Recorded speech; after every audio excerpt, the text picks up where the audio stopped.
Silverado, California. On the morning Grant Desmond ceased to exist, he was at peace.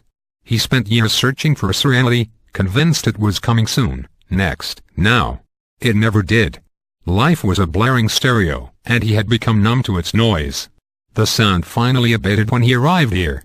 He believed God muted it.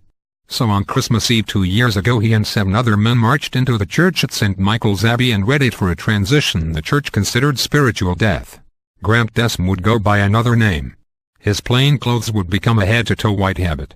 For the next 2 years, he would commit to the dual life of a priest in training and a monk in the Norbertine order.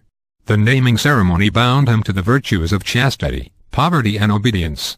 To determine his new name, Desmond submitted 3 choices from which St. Michael's abbot and spiritual leader, the Right Reverend Eugene J. Hayes, would choose.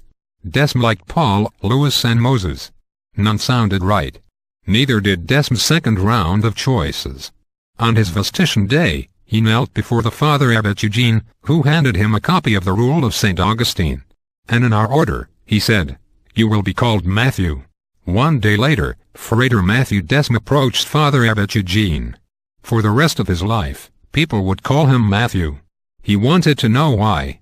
He said it struck him because St. Matthew was a rich tax collector. Frater Matthew says, "And I was a rich baseball player."